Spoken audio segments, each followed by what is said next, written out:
গভীর নীরবতা ভেঙে আবরার কোনো আবেগ প্রকাশ না করেই ল্যাপটপের স্ক্রিনের দিকে তাকিয়ে নিচু স্বরে বলল, রেডি থেকো, কাল নিয়ে যাব তোমার বাবার কাছে।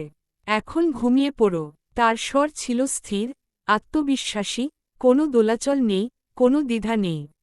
যেন সে আগেই সব ঠিক করে রেখেছে। এই কয়েকটি শব্দ শুনেই আতিয়ার বুকের ভেতর প্রশান্তির এক নীরব ঢেউ বয়ে গেল। আবরারের কথায় স্পষ্ট হয়ে গেল যে তার বাবা এখনও দুনিয়াতে বেঁচে আছেন। বুকের মধ্যে যে অস্থিরতা ছিল তা যেন একটু হলেও কমে গেল। সে ধীর গতিতে মুখ তুলে এক পলক আবরারের দিকে তাকাল। আবরার তখনও ব্যস্ত, দ্রুত হাতে কিবোর্ডের উপর আঙুল চালিয়ে যাচ্ছে, ভ্রু দুটো সামান্য কুঁচকে আছে, চোখের দৃষ্টি স্ক্রিনের উপর স্থির। সে যেন কোনো এক গুরুত্বপূর্ণ বিষয়ে গভীর মনোযোগ দিয়েছে। তার মুখের কঠোর রেখাগুলো থেকে বোঝা যাচ্ছে সে ভাবছে, পরিকল্পনা করছে। আতিয়া তাকিয়ে থাকল কিছুক্ষণ, চোখের সামনে এই মানুষটা যে বাস্তবিকই একটা রহস্যের সমষ্টি তা আজও বুঝতে পারে না।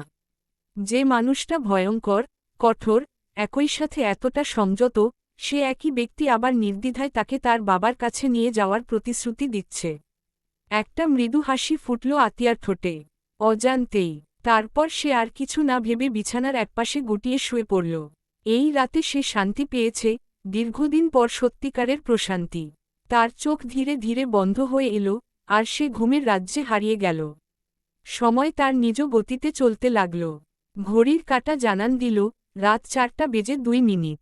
আবরার তখনও ল্যাপটপের স্ক্রিনের দিকে তাকিয়েছিল। কিন্তু এবার সে কাজের শেষ সীমায় পৌঁছেছে। ধীরে ধীরে ল্যাপটপের ঢাকনা নামিয়ে দিল, তারপর গভীর শ্বাস ফেলল। ক্লান্তি তার শরীর জুড়ে ভর করেছে, তবে সে ক্লান্তি প্রকাশ করে না। সে ডিভান থেকে উঠে দাঁড়াল, টেবিলের উপর রাখা ল্যাপটপটা বন্ধ করে রাখল, তারপর কাভার থেকে একটা কালো ট্রাউজার আর সাদা শার্ট বের করল। ওগুলো হাতে নিয়ে সে ধীর পায়ে ওয়াশরুমের দিকে এগিয়ে গেল। প্রায় 15 মিনিট পর আবরার ওয়াশরুম থেকে বেরিয়ে এলো। ভেজা চুলগুলো ঝরঝরে হয়ে কপালে লুটিয়ে পড়েছে। পানির ফোঁটা এখনও গড়িয়ে পড়ছে ঘাড়ের পাশে। ধীর পায়ে ড্রেসিং টেবিলের সামনে গিয়ে দাঁড়াল সে। আয়নার সামনে চুলগুলো হাত দিয়ে সেট করতে লাগল। তার চোখের নিচে হালকা ক্লান্তির ছাপ পড়েছে, কিন্তু দৃষ্টি এখনও তীক্ষ্ণ, অবিচল। আবরার ধীর পায়ে বিছানার দিকে এগিয়ে গেল। ঘরের হালকা হলুদ আলোর নিচে তার চোখ আটকে গেল এক সুন্দরী রমণীর দিকে, যে তার স্ত্রী, তার ঘরোয়ালি, যে এখন গভীর ঘুমে আচ্ছন্ন। আতিয়া যেন এক অপ্সরীর মতো শুয়ে আছে বিছানায়, এলোমেলো, অবিন্যস্ত। তার লম্বা, কালো চুলগুলো বালিশের উপর ছড়িয়ে পড়েছে, কিছু চুল আবার মুখের ওপর এসে পড়েছে, মৃদু শ্বাসের সাথে নড়াচড়া করছে। উড়নাটা অবহেলায় পাশে গড়িয়ে আছে, যেন সেটার কোনো প্রয়োজনই নেই।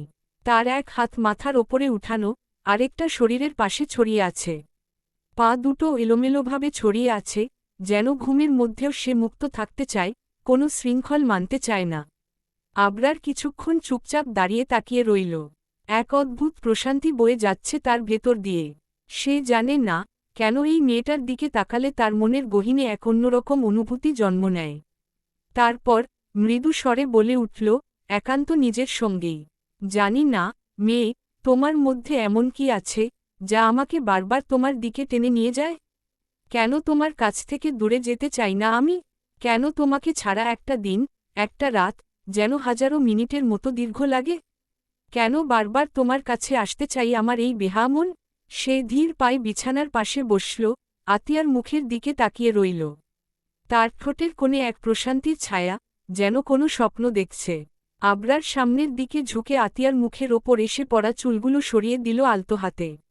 আঙুলের স্পর্শে আতিয়া একটু নড়েচড়ে উঠল, তারপর আবার নিশ্চিন্ত হয়ে শুয়ে রইল। আবরার গভীর শ্বাস নিয়ে বিছানায় একটু হেলান দিয়ে বসল, এক হাতে কপাল চেপে ধরল। তার ভেতরের সেই কঠিন, শক্ত আবরণ ক্রমশ নরম হয়ে যাচ্ছে এই মেয়েটার জন্য। আবরার তাকিয়ে রইল আতিয়ার দিকে।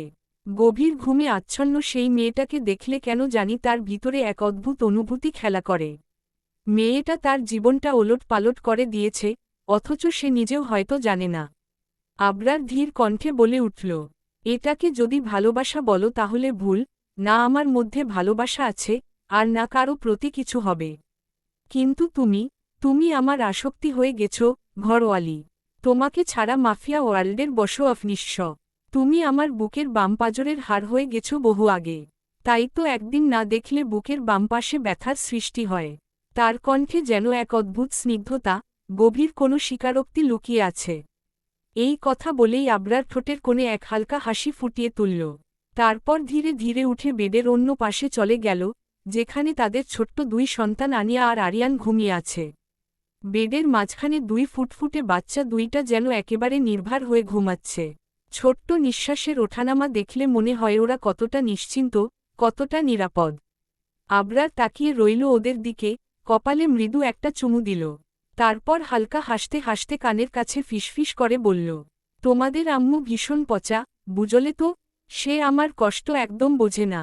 একটু শান্তিতে চুমু খেতেও দেয় না আমাকে।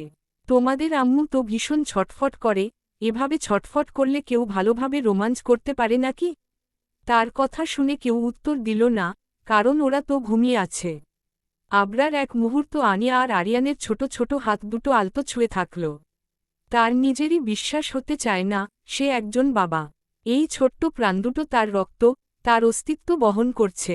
অন্য সময় হলে হয়তো সে এসব নিয়ে ভাবত না, কিন্তু এখন, এই মাঝরাতে, যখন সমস্ত দুনিয়া ঘুমিয়ে আছে, তখন তার নিজের মধ্যেও যেন এক অন্যরকম শান্তির অনুভূতি খেলা করছে। তারপর ক্লান্তিতে ভরা দেহটা বেডে শুইয়ে দিল। সারা রাত ধরে এত কাজের চাপ, এত হিসেব নিকেশ, এত কিছু সামলাতে হয়েছে। চোখের পাতাগুলো ভারী হয়ে আসছে, শরীরটা যেন বিশ্রামের জন্য আকুল হয়ে উঠছে।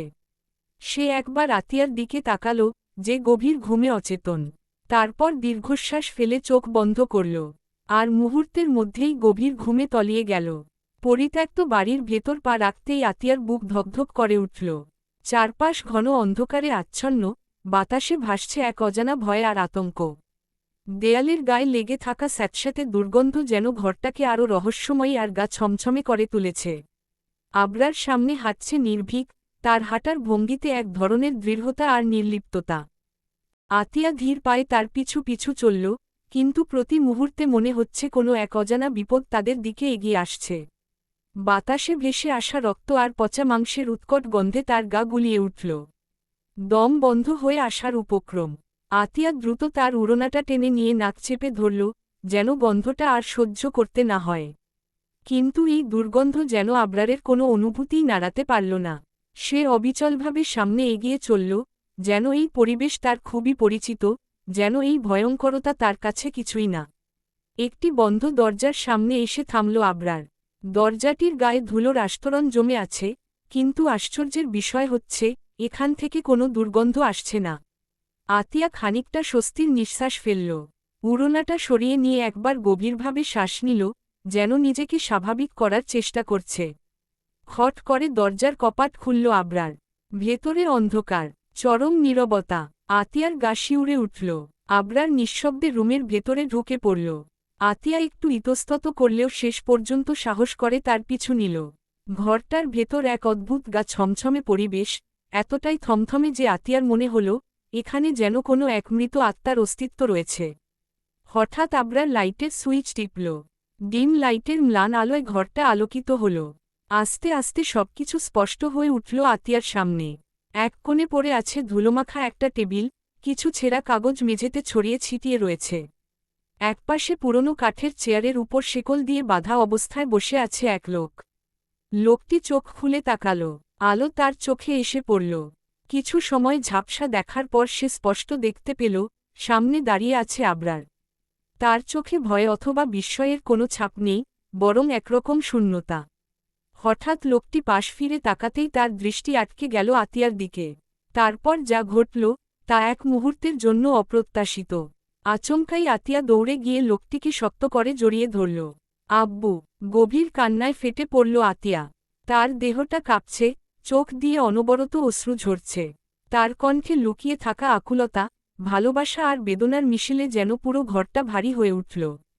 লোকটি, যাকে এতদিন আতিয়া মিস করত, যার জন্য আজকের রাতটা এত গুরুত্বপূর্ণ হয়ে উঠেছিল, সে হতভম্ব হয়ে গেল। এই মেয়েটি, যাকে সে জন্ম দিয়েছিল, যে তার রক্তের সম্পর্ক, আজ এতদিন পর তাকে এভাবে নিজের বাহুর মধ্যে লুকিয়ে ফেলেছে। আবরার ধীর পায়ে রুম থেকে বের হয়ে দরজার সামনে গিয়ে দাঁড়াল। সে আর কিছু বলল না। আজকের রাতটা শুধুই আতিয়া আর তার বাবার জন্য। কমা কমা কমা কমা কমা। আতিয়ার কাঁপতে থাকা কণ্ঠে উচ্চারিত আব্বু শব্দটা যেন মুহূর্তের জন্য স্থবির করে দিল পুরো ঘরটাকে। মিস্টার সাদমানের বুকের ভেতর এক অদ্ভুত ঝড় বইতে লাগল। এই শব্দটা, এই ডাক, কতদিন পর শুনল সে? কতদিন পর তার কলিজার টুকরো তাকে স্পর্শ করল? সে কিছুক্ষণ অবিশ্বাসের দৃষ্টিতে আতিয়ার দিকে তাকিয়ে থাকল। তারপর ধীরে ধীরে হাত বাড়িয়ে দিল। আতিয়ার নরম, কম্পিত মাথায় হাত রাখল। অস্থির হাতে মেয়ের চুলে বিলি কাটতে কাটতে বলল, কিরে আম্মু, কান্না করছিস কেন? তার কণ্ঠটা একটু ভেঙে এলো। বুকের মধ্যে একরাশ কষ্ট চেপে ধরে রাখার চেষ্টা করেও গলা কাঁপুনি থামাতে পারল না সে। আতিয়া ফুপিয়ে ফুপিয়ে বলল, আব্বু, ও আব্বু, এমনটা তো নাও হতে পারত। কেন আমাদের দিনের পর দিন মিথ্যা বলে গেলে? কেন আমাদের একা রেখে দিলে? জানো, আমি তোমাকে কত ভালোবাসি। তুমি যদি হাজার অন্যায়ও করো, তবু তুমি আমার কাছে সেরা আব্বু। আতিয়া শক্ত করে বাবার শার্টের সাথে মুখ গুজে দিল। তার কান্নার ধাক্কায় মিস্টার সাদমানের বুক কাঁপতে লাগল। সে আরও শক্ত করে মেয়েকে জড়িয়ে ধরল। একটা দীর্ঘশ্বাস ফেলে সে বলল, পাগলি মেয়ে আমার, কান্না করিস না। দেখ, আমি এখনও ঠিক আছি। আমি তোকে ভালো ছেলের হাতে তুলে দিয়েছি, আমার অবর্তমানে সেই তোর সুপারহিরো। দেখিস, সে তোকে আমার থেকেও বেশি প্রোটেক্ট করবে, আগলে রাখবে। আতিয়া দ্রুত মাথা নাড়িয়ে বলল, কিন্তু আব্বু, দরকার ছিল না কাউকে আমাকে আগলে রাখার। দরকার ছিল না আমাকে ছেড়ে চলে যাওয়ার। আমার দম বন্ধ হয়ে আসছে তোমার এই অবস্থা দেখে। ক্ষমা কি নেই, আব্বু? আমি কি তোমাকে ফেরত পেতে পারি না? মিস্টার সাদমান চোখ বন্ধ করল। তার চোখের কোণে জমে থাকা অশ্রু আর ধরে রাখা গেল না। একটা ফোঁটা গড়িয়ে পড়ল গাল বেয়ে। সে কষ্ট নিয়ে হাসল। তারপর বলল, মা, আমি ভুল করেছি, তার শাস্তি তো পাবই। এটা আমার প্রাপ্য। কিন্তু তাতে আমি খুশি যে আবরার তোকে দেখে রাখবে।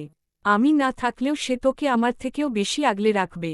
সে তো তোকে আমার থেকেও বেশি ভালোবাসে। আতিয়া বাবার মুখের দিকে তাকিয়ে এক মুহূর্ত নিশ্চুপ হয়ে গেল। তার বুকের মধ্যে কেমন যেন মোচড় দিয়ে উঠল। তারপর চোখের পানি মুছতে মুছতে বলল, সত্যি, আব্বু, তুমি আমাকে ছেড়ে চলে যাবে? এই কথাটা বলতেই মিস্টার সাদমানের বুকের মধ্যে যেন বাজ পড়ল। তার চোখে নীরব অশ্রু জমে উঠল। তিনি মেয়ের মুখে কষ্টের ছাপ স্পষ্ট দেখতে পেলেন। নিজেকে সামলে নিয়ে প্রসঙ্গ পাল্টে বললেন, শুনেছি, তোর নাকি এখন বেবি হয়েছে? এই কথাটা শুনেই আতিয়ার কান্না কিছুটা থেমে গেল। বাবার বুকে মুখ লুকিয়ে থাকা মেয়েটা এবার একটু হাসল। বাবার বুক থেকে উঠে একপাশে বসে পড়ল। চোখের কোণায় জমে থাকা অশ্রুগুলো মুছে নিয়ে বলল, হুম, আব্বু, আমার 2টা বেবি হয়েছে, আমার রাজকুমার আর রাজকন্যা। মিস্টার সাদমান মেয়ের মাথায় হাত বুলিয়ে দিল। চোখের কোণে আনন্দ আর বেদনার মিশেলে একরাশ অশ্রু জলজল করছিল। তার কণ্ঠ গভীর হয়ে এলো, আলহামদুলিল্লাহ, আমার ছোট্ট আতিয়া মা হয়ে গেছে। তার ঠোঁটে এক বিন্দু প্রশান্তির হাসি ফুটে উঠল। তবে সেই হাসির আড়ালে এক গভীর দুঃখ লুকিয়েছিল, কারণ তিনি জানেন, সময় আর বেশি দিন তার সঙ্গ দেবে না। আতিয়া হাসল, কিন্তু সেই হাসির পেছনে ছিল একরাশ কষ্ট। তার চোখের কোণে চিকচিক করা অশ্রু লুকোনোর ব্যর্থ চেষ্টা করছিল সে। বাবাকে সামনে রেখে তার ছোটবেলার সব স্মৃতি ভিড় করছিল মনে।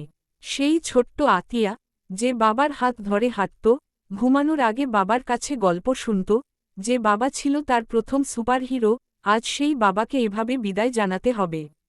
বাপ মেয়ে কিছুক্ষণ কথা বলল। আতিয়া তার বাবার কোল ঘেঁষে বসে পুরনো দিনের গল্প তুলছিল। যেন এক মুহূর্তের জন্য ভুলে যেতে চায় যে সামনে অপেক্ষা করছে কঠিন বাস্তবতা। মিস্টার সাদমান কষ্ট লুকিয়ে মেয়ের মাথায় হাত বুলিয়ে দিলেন। আম্মু, খেয়াল রাখবি নিজের, আর আমার নাতি নাতনিদেরও। আতিয়া মাথা ঝাঁকিয়ে সায় দিল। কিন্তু কিছু বলল না, কারণ বললেই কান্নার স্রোত বাঁধ ভেঙে পড়বে। ঠিক তখনই দরজার কাছে একটা পরিচিত ছায়া দেখা গেল। আবরার ধীরে ধীরে ভেতরে প্রবেশ করল।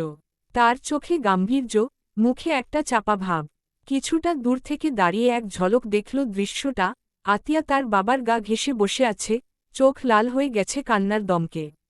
মিস্টার সাদমান চোখের কোণায় জল জমিয়ে মেয়ের মাথায় হাত রেখে বসে আছেন। আবরার ধীরে ধীরে এগিয়ে এলো। নরম গলায় বলল, বাড়ি ফিরতে হবে, বাচ্চারা একা আছে। আতিয়া হকচকিয়ে উঠে তাকাল। মনে হল যেন বাস্তবে ফিরে এলো। কিন্তু এই বাস্তব সে মেনে নিতে পারছে না। বিদায় নেওয়া, না, সে একদম প্রস্তুত না। সে বাবার দিকে তাকালো, যিনি কিছুক্ষণ আগেও তার হাতটা শক্ত করে ধরেছিলেন। আজ, কিছুক্ষণ পর, হয়তো এই হাতটা আর কখনোই তাকে ছুতে পারবে না। বুকের ভেতর মোচড় দিয়ে উঠল আতিয়ার। দৌড়ে গিয়ে আবারও বাবাকে শক্ত করে জড়িয়ে ধরল। এবার আর কান্না চেপে রাখতে পারল না। আব্বু, প্লিজ, তোমার কি একটুও ইচ্ছে করছে না আমাদের সাথে ফিরে যাওয়ার, আমাদের সাথে থাকার, আমার ছেলে মেয়েদের কোলে নেওয়ার? প্লিজ, আব্বু। তার ফোপানো কান্না ঘরের নিস্তব্ধতা ভেঙে দিল। মিস্টার সাদমান কষ্ট চেপে হাসলেন। শক্ত করে মেয়েকে বুকে জড়িয়ে ধরে আস্তে আস্তে বললেন, আম্মু, আল্লাহ যা করেন, তার মাঝে কোনো না কোনো কল্যাণ থাকে। আমি তোদের থেকে দূরে থাকলেও তোরা আমার অন্তরে থাকবি। আমার বুকের ভেতর তোরা সবসময় থাকবে। আতিয়া মুখ তুলে তাকালো। তার চোখ দুটো একদম লালচে হয়ে গেছে। কিন্তু আব্বু, আমি কি আর কখনো তোমাকে দেখতে পাবো না? মিস্টার সাদমান মেয়ের কপালে আলতো করে চুমু খেলেন। কষ্টে হাসলেন। এই দুনিয়ায় হয়তো না, কিন্তু ওপারে নিশ্চয়ই দেখবি, আম্মু। এই কথাটা শুনেই আতিয়ার চোখের পানির বাঁধ একেবারে ভেঙে গেল।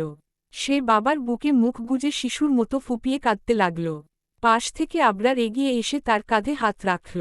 এক মুহূর্ত কিছু বলল না, কিন্তু স্পর্শের ভেতর এক রকম শক্তি ছিল, যা আতিয়াকে মনে করিয়ে দিল, সে একা না। মিস্টার সাদমান ধীরে ধীরে আতিয়ার হাতটা ছাড়িয়ে দিলেন। তার চোখে জল জমেছে, কিন্তু তিনি সেটা আড়াল করলেন। চল, আবরার এবার একটু দৃঢ় গলায় বলল। আতিয়া বাবার হাত ছাড়ল, কিন্তু চোখের পানি মুছতে পারল না। শেষবারের মতো বাবার দিকে তাকিয়ে মনে গেঁথে নিল তার মুখটা। পেছনে আর একবার তাকানোর সাহস হল না তার। মাথা নিচু করে দ্রুত দরজার দিকে এগিয়ে গেল। আবরার একবার মিস্টার সাদমানের দিকে তাকাল। চুপচাপ, কিছু না বলেই সে একটু মাথা ঝুঁকিয়ে সম্ভ্রম জানাল। তারপর সে আতিয়ার পেছনে পেছনে বাইরে বেরিয়ে এলো। দিনের বাতাসটা কেমন যেন ভারী লাগছিল। পথটা মনে হচ্ছিল শেষ হতে চাইছে না। আতিয়া একবারও পিছনে ফিরে তাকায়নি, কারণ সে জানে, ফিরে তাকালেই হয়তো তার পা আর এগোবে না। আজকের দিনটা যেন একটা অধ্যায়ের সমাপ্তি হয়ে গেল। এখন বাজে দুপুর 12টা। টানা রোদের মধ্যে রাস্তায় তেমন যানবাহন নেই। সোহিনী একপাশে দাঁড়িয়ে ছিল রাস্তার। বাচ্চাটিকে শক্ত করে জড়িয়ে ধরে। তার কপাল ঘামে ভিজে গেছে, শীতল রাতেও শরীরের ভেতর রক্ত যেন টকবক করে ফুটছে। সে দ্রুত আশপাশে চোখ বোলাল। নির্দিষ্ট গাড়িটির অপেক্ষায় আছে, যার মধ্য দিয়ে তার পরিকল্পনা সফল হবে। ঠিক তখনই মোবাইল বেজে উঠল। স্ক্রিনে নাম দেখেই সোহিনী দ্রুত কল রিসিভ করল। ওপাশ থেকে গম্ভীর কণ্ঠে মিস্টার আনোয়ার বললেন, গাড়ি পৌঁছে গেছে। আর তুমি কি 2টা বাচ্চা আনছ? সোহিনীর ঠোঁটে হালকা বিদ্রূপের হাসি ফুটল। গলায় আত্মবিশ্বাস ঝরে পড়ল। না আঙ্কেল, একটা। 2টা আনতে গেলে ঝামেলা হতে পারে। কিন্তু একটা, এই একটাই যথেষ্ট আবরারকে ভেঙে দেওয়ার জন্য। ওপাশ থেকে এক মুহূর্ত নীরবতা, তারপর মিস্টার আনোয়ারের ঠান্ডা কণ্ঠ ভেসে এলো। গুড জব, কাজটা ভালো করে করো। সোহিনী দ্রুত বলল, আচ্ছা আঙ্কেল, রাখছি। মিস্টার আনোয়ার শেষবার বললেন, বাচ্চাটাকে ভালোভাবে গাড়িতে বসিয়ে দিও, কোনো ভুল যেন না হয়। বলেই কল কেটে দিলেন। সোহিনী দীর্ঘশ্বাস ফেলল।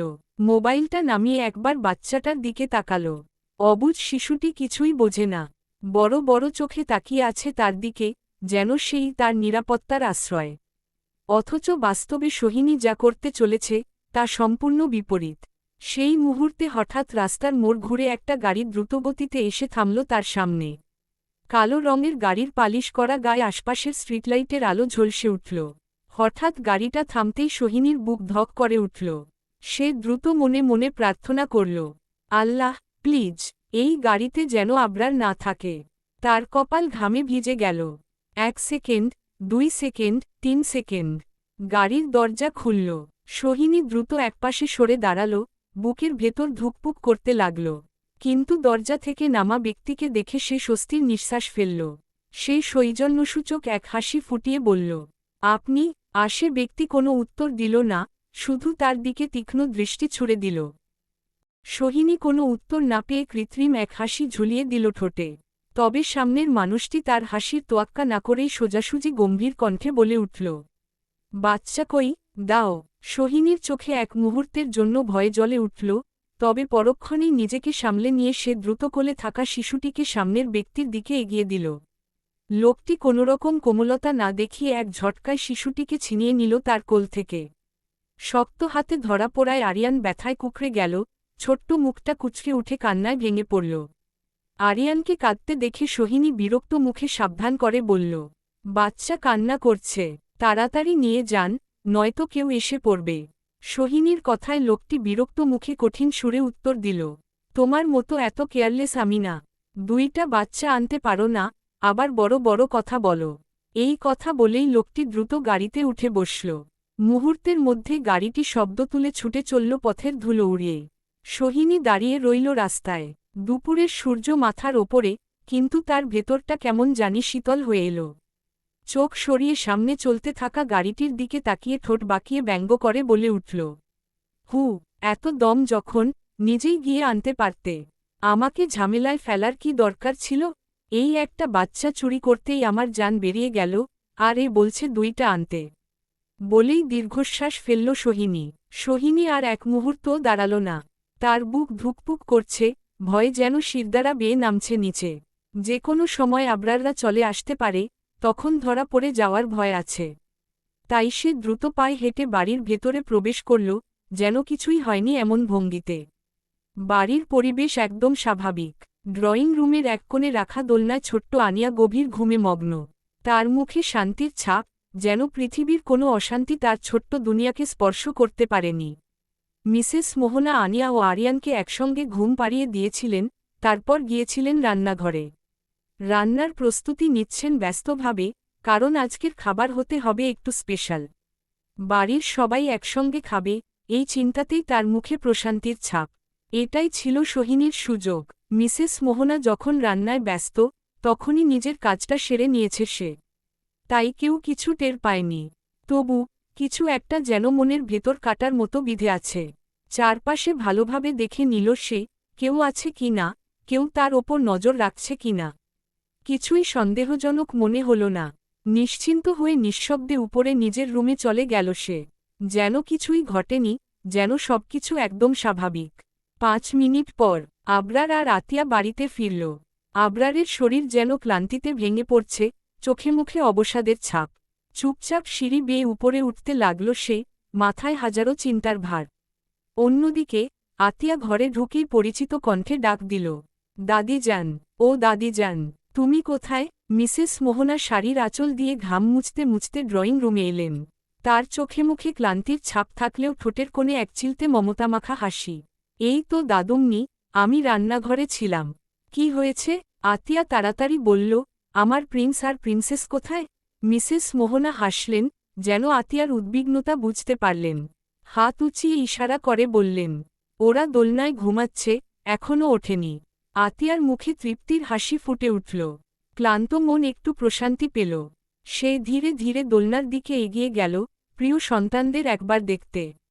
অন্যদিকে সোহিনী দরজার ওপাশ থেকে পুরো দৃশ্যটা শুনছিল। ঠোঁটের কোণে এক চিলতে বিকৃত হাসি ফুটে উঠল তার, যা করার, করে ফেলেছি। এবার শুধু দেখার পালা। আতিয়া হাসিমুখে এগিয়ে গেল সোফার পাশে থাকা দোলনার দিকে। তার হৃদয় খুশিতে নেচে উঠল, কারণ একটু পরই সে তার 2 সোনামণিকে কোলে নিতে পারবে। কিন্তু দোলনার কাছে যেতেই তার মুখের হাসি মিলিয়ে গেল, চোখে মুখে আতঙ্কের ছাপ ফুটে উঠল। তার ভ্রু কুঁচকে গেল, এখানে তো শুধু আনিয়া ঘুমিয়ে আছে। আরিয়ান কোথায়? আতিয়ার বুকের ভেতর ধক করে উঠল, মনে হলো কেউ তার হৃৎপিণ্ড চেপে ধরেছে।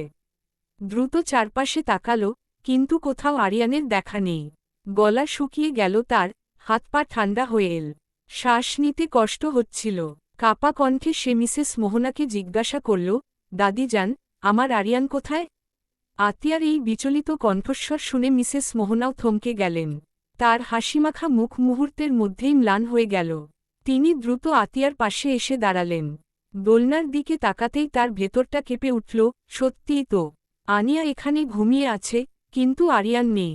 মিসেস মোহনা হতভম্ব হয়ে বললেন, আমি তো 2 জনকেই এখানে ঘুম পাড়িয়ে রেখে গিয়েছিলাম, দাদুমনি। ওরা তো সারাদিনের মতোই চুপচাপ ঘুমিয়েছিল। আমি তো কোনো শব্দও শুনিনি। আতিয়ার মাথা ঘুরতে লাগল। চারপাশের সবকিছু যেন ঝাপসা হয়ে যাচ্ছে। চোখের সামনে শুধু একটা অন্ধকার নেমে এলো। সে ধপ করে মাটিতে বসে পড়ল, দোলনার একেবারে পাশে। নিঃশ্বাস নিতে কষ্ট হচ্ছিল তার, মনে হচ্ছিল পৃথিবীটা যেন তার চারপাশে ঘুরছে। মিসেস মোহনা আতিয়ার কাঁধ ধরে হালকা ঝাঁকিয়ে বললেন, দাদুমনি, তুমি ঠিক আছো? কিন্তু আতিয়া তখন আর কিছু শুনতে পাচ্ছিল না। এক মুহূর্তের জন্য মনে হল তার দেহ থেকে প্রাণটা বেরিয়ে যাচ্ছে। পরক্ষণেই সে জোরে চিৎকার করে উঠল, আমার আরিয়ান কোথায়? আমার সোনা ছেলে, কেউ বলো, আমার প্রিন্স কোথায়? তার করুণ আর্তনাদে পুরো বাড়ি কেঁপে উঠল। আতিয়ার আহাজারির শব্দ শুনে মিসেস জোনাকি আর মিস্টার তানজির তাড়াতাড়ি তাদের রুম থেকে বেরিয়ে এলেন। আতিয়ার অবস্থা দেখে তারা হতভম্ব হয়ে গেলেন। ওদিকে আবরার তখন ওয়াশরুমে যাওয়ার প্রস্তুতি নিচ্ছিল। কিন্তু হঠাৎ আতিয়ার চিৎকার কানে যেতেই তার বুকের ভেতর একটা অজানা আশঙ্কা চেপে বসল। দ্রুত পায়ে দৌড়ে বেরিয়ে এল সে, সিঁড়ি বেয়ে নিচে নেমে এলো দ্রুত। নিচে নেমেই আতিয়ার অবস্থা দেখে তার চোখ বিস্ফারিত হয়ে গেল। আতিয়া মাটিতে বসে আছে, তার চুল এলোমেলো, মুখ ফ্যাকাশে, চোখ দুটো লাল হয়ে গেছে কান্নায়। সে আবরারকে দেখেই আর এক মুহূর্ত দেরি না করে ঝাঁপিয়ে পড়ল তার বুকে। ফুপিয়ে কাঁদতে কাঁদতে আতিয়া ভাঙা গলায় বলল, নির্জীব মানুষ, আমাদের আরিয়ান নেই। আমার সোনাবাবাকে খুঁজে পাচ্ছি না কোথাও। আমার প্রিন্স হারিয়ে গেছে। এই কথা শোনার পর যেন আবরারের শরীর অবশ হয়ে গেল। এক মুহূর্তের জন্য মনে হল তার চারপাশের সবকিছু অন্ধকার হয়ে আসছে। তার হাত পা ঠান্ডা হয়ে গেল, কাঁপতে লাগল সে। বুকের ভেতর এক অদ্ভুত অনুভূতি, ভয়, দুশ্চিন্তা, রাগ, অসহায়ত্ব, সব একসঙ্গে আছড়ে পড়ল তার ওপর। কিন্তু সে নিজেকে সামলে নিল। সেই শক্ত হাতে আতিয়াকে নিজের বুকের মাঝে চেপে ধরল, এক হাতে তার মাথাটা বুকের কাছে এনে বলল, ঘরোয়ালি, কান্না থামাও। আমি থাকতে আমার ছেলের কিছু হবে না। আমি আমার ছেলেকে খুঁজে বের করব, যে কোনো মূল্যে। তারপর সে ধীর কিন্তু দৃঢ় কণ্ঠে বলল, তার আগে আমাকে একটা জিনিস দেখতে হবে। আবরারের চোখের ভেতর আগুন জ্বলছে। কেউ তার সন্তানকে হাতিয়ে নিয়ে গেছে, এটা সে সহ্য করবে না। তার রাগে পুরো শরীর থরথর করে কাঁপছে। আজ সে কিছু একটা করবেই। আবরারের শক্ত গলায় বলা কথাগুলো যেন আতিয়ার হৃদয়ে একটু সাহস এনে দিল। সে গভীরভাবে শ্বাস নিল, বুকের মধ্যে একটা আশার আলো জ্বলল। কারণ সে জানে, তার নির্জীব মানুষ কখনো কথা দিয়ে কথা ভাঙে না।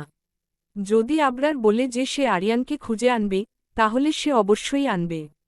ধীরে ধীরে আতিয়া কান্না থামাল, তার চোখ দুটো এখনও অশ্রুসজল, কিন্তু এবার তার মধ্যে একটা দৃঢ় বিশ্বাস জেগে উঠেছে। সে চুপ করে বসে রইল, কারণ তার আবরার কিছু একটা করতে চলেছে। ওদিকে আবরার উঠে দাঁড়াল। তার মুষ্টি শক্ত হয়ে গেছে, চোখ দুটো অগ্নির মতো জ্বলছে। শরীরের প্রতিটি রগে রক্ত যেন টগবগ করে ফুটছে। তার মাথার মধ্যে একটাই কথা ঘুরপাক খাচ্ছে, তার ছোট্ট দুধের শিশু কোথায়? কার সাহস হলো তার ছেলেকে ছোঁয়ার? কেউ যদি মনে করে এই ভুলের পরেও সে বেঁচে যাবে, তাহলে সে বোকার স্বর্গে বাস করছে। আবরারের হাত পা কাঁপছে, কিন্তু সেটা ভয় থেকে নয়, রাগ থেকে। প্রচণ্ড ক্ষোভে তার পুরো শরীর আগুনের মতো জ্বলছে। যেই নিয়ে যাক, আমি আমার হাতে তার শেষ নিঃশ্বাস ত্যাগ করাব। শক্ত স্বরে বলে সে দ্রুত পায়ে নিজের রুমের দিকে হাঁটা দিল। বাড়ির সবাই থমকে গেছে। আতিয়া চোখের জল মোছে, তার চোখের পাতা কাঁপছে, বুকের ভেতরটা কেমন যেন শূন্য হয়ে আসছে। আবরার রুমে ঢুকে আলমারি খুলে দ্রুত কিছু খুঁজতে লাগল। তারপর এক মুহূর্ত দেরি না করে সে তার ল্যাপটপটা হাতে তুলে নিল। তার মুখ শক্ত, চোখ জ্বলছে প্রতিশোধের আগুনে। আর মাত্র 1-2 মিনিটের মধ্যেই সে আবার ড্রয়িং রুমে ফিরে এলো, হাতে তার ল্যাপটপ। সে এসে এক ঝটকায় টেবিলের ওপর ল্যাপটপটা রাখল। বাড়ির সবাই তার দিকে তাকিয়ে আছে, কেউ কিছু বলছে না, কিন্তু তাদের চোখে হাজারো প্রশ্ন। আতিয়া ধীরে ধীরে তার পাশে বসল, নিঃশ্বাস চেপে ধরে অপেক্ষা করছে। আবরার দ্রুত হাতে টাইপ করতে শুরু করল। তার আঙুলগুলো অসহ্য গতিতে কিবোর্ডের ওপর নাচছে, যেন সে এক মুহূর্তও নষ্ট করতে রাজি নয়। তার চোখ মনিটরের দিকে নিবন্ধ, মুখের রেখাগুলো আরও কঠিন হয়ে উঠেছে। ঠিক তখনই সোহিনী এসে নিচে হাজির হল। সে এতক্ষণ বাঁকা হাসি দিচ্ছিল, তার মনে ছিল এক অদ্ভুত তৃপ্তি, সে তো কাজ শেষ করেছে। কিন্তু হঠাৎই, যখন সে আবরারকে ল্যাপটপ আনতে দেখল, তখন তার শরীরে একটা শীতল স্রোত বয়ে গেল। কেন জানি একটা ভয় ঢুকে গেল তার হৃদয়ে। তার হাত পা ঠান্ডা হয়ে গেল, গলা শুকিয়ে এল। ও ল্যাপটপ নিয়ে কি করছে? হঠাৎ করেই সোহিনীর মাথার ভেতর চিন্তার ঝড় উঠল। সে কি ধরা পড়ে যাবে? আবরার কি কিছু জেনে গেছে? তার শ্বাস দ্রুত হয়ে এল, শরীরে কাঁপুনি ছড়িয়ে পড়ল। সে টের পেল, আজ হয়তো সে সবচেয়ে বড় ভুলটা করে ফেলেছে। কালো গাড়িটি শহরের ব্যস্ততা পেরিয়ে ক্রমেই নির্জন রাস্তার দিকে এগিয়ে চলেছে। গাড়ির ভিতরে নিস্তব্ধতা বিরাজ করছে, শুধু মাঝে মাঝে ছোট্ট শিশুটির চাপা গঙ্গানির শব্দ শোনা যাচ্ছে। অপহরণকারী গাড়ির স্টিয়ারিং শক্ত করে ধরে আছে, তার মুখে কোনো অনুভূতির ছাপ নেই। তার কাজ শুধু শিশুটিকে গন্তব্যে পৌঁছে দেওয়া, এর বাইরে আর কিছুই সে ভাবতে রাজি নয়। শান্ত থাক বাচ্চা, বেশি নড়াচড়া করবি না। কিন্তু আরিয়ান কিভাবে শান্ত থাকবে? সে তো বুঝতে পারছে না তাকে কোথায় নিয়ে যাওয়া হচ্ছে। তার ছোট্ট হাত পা ছটফট করছে, চোখ দিয়ে একের পর এক জল গড়িয়ে পড়ছে। গাড়িটি ধীরে ধীরে শহরের শেষ প্রান্তে পৌঁছাল।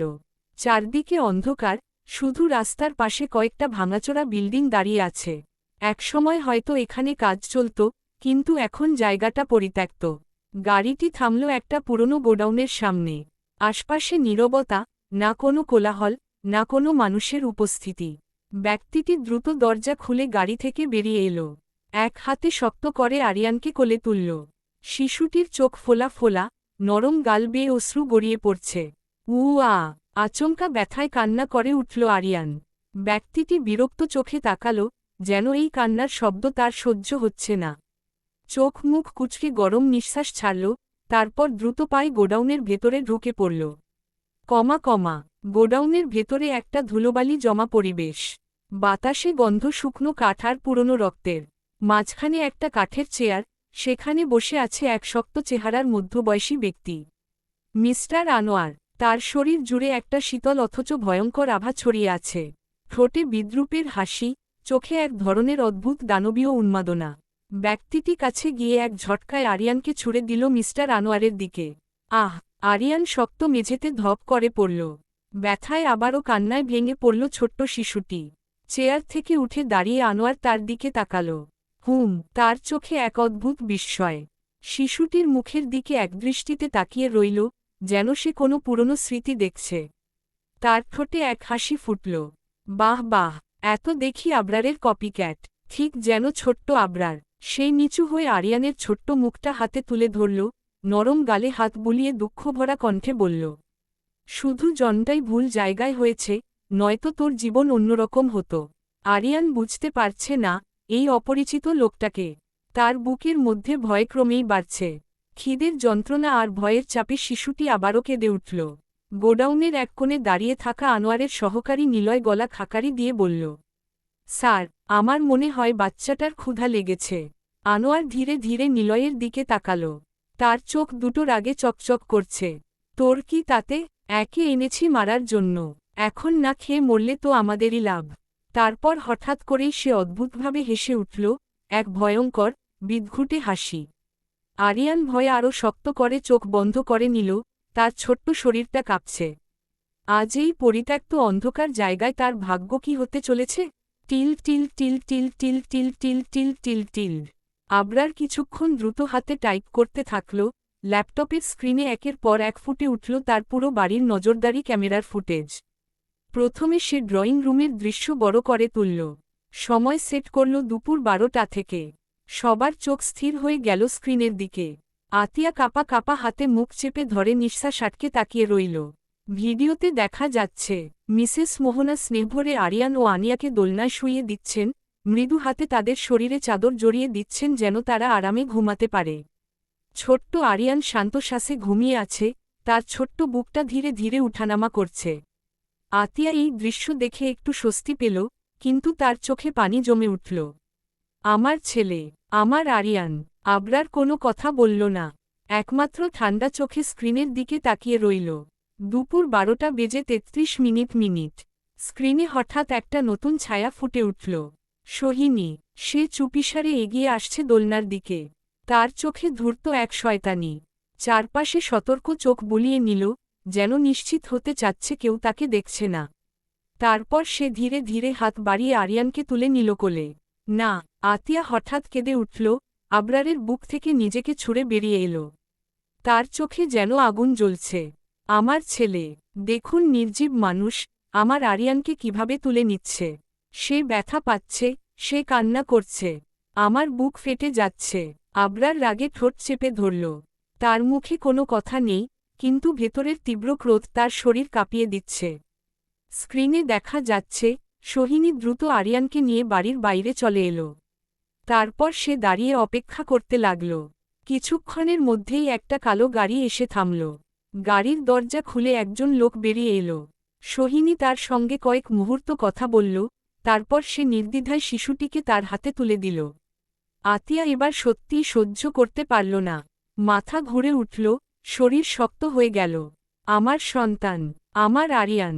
সে যেন দাঁড়াতে পারছে না, কাঁপতে কাঁপতে আবরারের জামার কলার চেপে ধরল।